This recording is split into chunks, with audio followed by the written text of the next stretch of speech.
Урматтуу Замирбек Курамаевич, азыркы мезгилде мен бул жакта сотторго биздин кесиптештер айткандай абдан нааразылык көп да. Муну сиз деле билсеңиз керек, себеби адилетсиз чечимдерди чыгарган соттор бар. Адилетсиз чечимдерди кайсыл себепте чыгарат? Бул эми прокуратура кызматкерлери тергөөдү көзөмөлдөйт да, туурабы? Ошо тергөөдү жакшы көзөмөлдөбөгөнүн себебинен анан ошол эле учурда бир коррупцион элементтер аралашканда ушундай адилетсиз чечимдер чыгарып калып атат да. Бул эми биз көрүп келе атабыз. Бизге жарандар кайрылып атат, ыйлаган жарандар абдан көп да. Анан мына өзүңүз жакшы билесиз, 2010 жылкы Ош, Жалал-Абад областында шаарларындагы каргашалуу кандуу окуядагы күнөөлүүлөргө азыркы мезгилге чейин укуктук баа бериле элек да. Эмне ошентип тергөө 13 жыл, 14 жыл болуп кете береби, терилип, чоюлуп. Сот качан чечим чыгарат? Рахмат. Сот качан тергөө аракеттери, иштери бүткөндөн кийин юридикалык жактан баа берилет. Эгер дал тергөө бүтүп сотко өткөрүлө элек болсо, аны биз азырынча баа бере албайбыз. Прокуратурага ушул иш боюнча айтып коюңузчу. 2010 жылкы каргашалуу кандуу окуя Ош, Жалал-Абад шаарындагы өзүңүздөр билесиздер.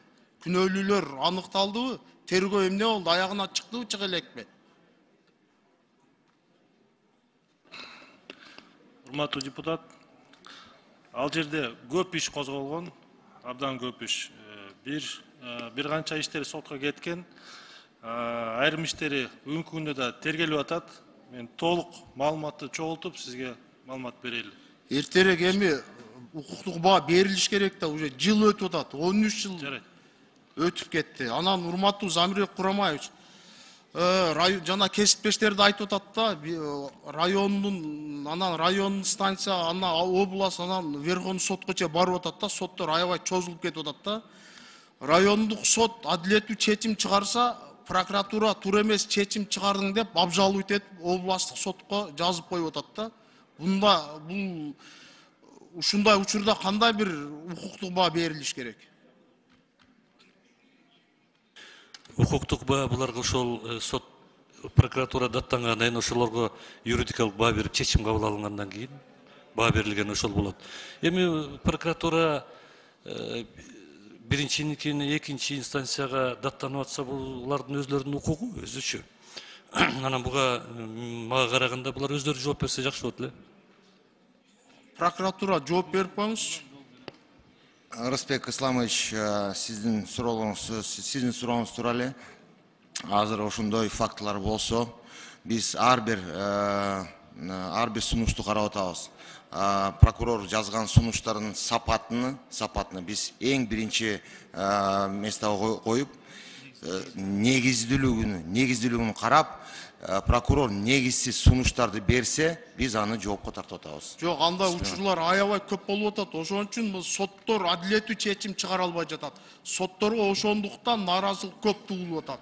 Муну прокуратура башынан жакшы көзөмөлдөш керек да. Сиздерде андай учурлар болбой жатат да. Ал багыт боюнча иш жүрүп атат. Биз азыр айтып атам го, мен ар бир сунушту азыр мыйзамдуулугунун негизиндигин биз карап, текшерип, анан баш прокуратура тарабынан биз коллегияда карап атабыз, чогулуштарда карап атабыз. Сиздер эми тергөөдү жакшы көзөмөлдөшүңүздөр керек да. Сотторго аябай бир ыңгайсыз шарттар түзүлүп калып, анан ошонун себебинен сотторго нааразылык көп туулуп атат.